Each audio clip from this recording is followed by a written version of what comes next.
मेरे प्यारे साथियों, तो कैसे हैं आप लोग। आई होप आप सब बढ़िया होंगे। सो गाइस, आज के इस वीडियो में हम 16 मई 2023 के एसएससी एमटीएस में फर्स्ट शिफ्ट में पूछे गए सभी जीके एवं करंट अफेयर को इस वीडियो में हम करने वाले हैं।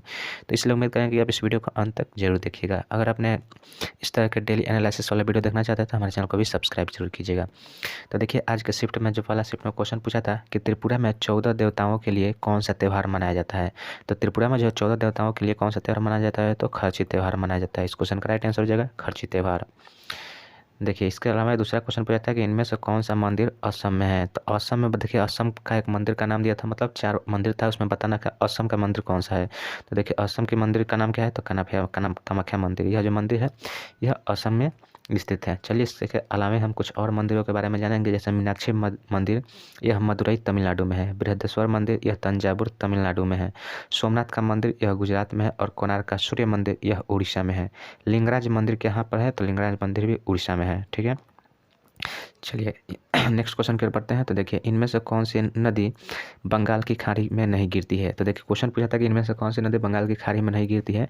देखिए, सबसे पहले हम देख लेते हैं कि कौन कौन सी नदी है जो बंगाल की खाड़ी में गिरती है। तो देखिए, गंगा, कावेरी, स्वर्णरेखा, ब्रह्मपुत्रा, बैतरणी, महानदी, गोदावरी और गंगा, ये सभी नदियाँ जो हैं यह बंगाल की खाड़ी में गिरती हैं। इसके अलावा अरब सागर में गिरने वाली नदियाँ देखिए, तो अरब सागर में गिरने वाली नदियाँ हैं नर्मदा, तापी, सिंधु, साबरमती, माही, पूर्णा नदियाँ जो है यह अरब सागर में गिरती है। तो इन्हीं में से कोई ऑप्शन में दिया था, आपको बताना था कि कौन सी नदी है जो बंगाल की खाड़ी में नहीं गिरती, यानी कि अरब सागर में या कोई अन्य खाड़ी में गिरती है। ठीक है, देखिए अगला प्रश्न की ओर बढ़ते हैं। तो देखिए, अगला प्रश्न पूछा था एक कि भारत के तटीय सीमा किस देश के साथ सबसे ज़्यादा लगता है। तो भारत का तटीय सीमा जो है बताना है किस देश के साथ सबसे ज़्यादा लगता है।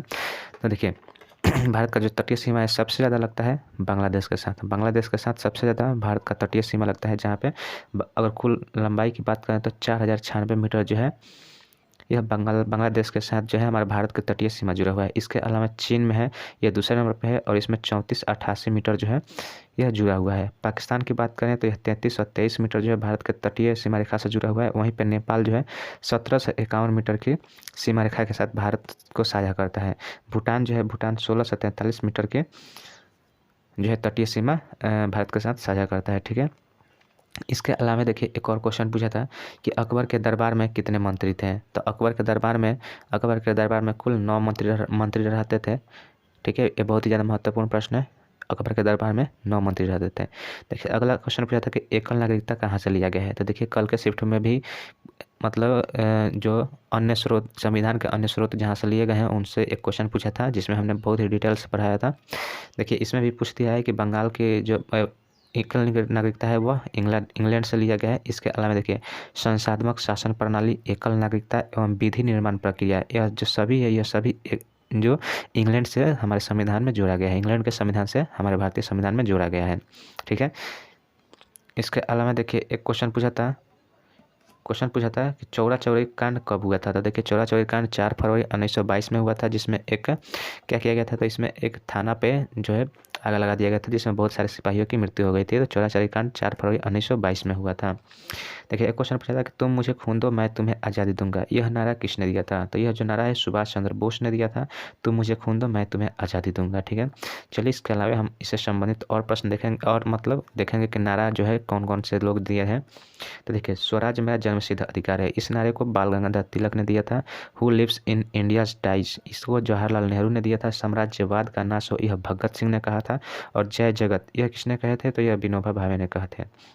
तो ये सारे एक्स्ट्रा फैक्ट के अनुसार बहुत ही महत्वपूर्ण प्रश्न है, ये अगले शिफ्ट में पूछा जा सकता है, इसलिए आपको अच्छी तरह से याद करिएगा। ठीक है, देखिए अगला क्वेश्चन पूछा था कि खेलो इंडिया यूथ गेम्स कहाँ हुआ था। तो यह मध्य प्रदेश, खेलो इंडिया यूथ गेम्स है यह कहाँ पर हुआ था, तो यह मध्य प्रदेश में हुआ था। और प्रथम स्थान कहाँ है, तो महाराष्ट्र में। ठीक है, और यह कब हुआ था, तो यह 1922 में हरियाणा में हुआ था। चलिए देखिए, अगला क्वेश्चन पूछा था कि विश्व एथलेटिक्स चैंपियनशिप 2022 का आयोजन कहाँ हुआ था। तो विश्व एथलेटिक्स चैंपियनशिप 2022 का जो आयोजन है ये संयुक्त राज्य अमीरात अमेरिका के यूनिज और ओरेगोन जो शहर है वहाँ पे जो है विश्व एथलेटिक्स चैंपियनशिप हुआ था।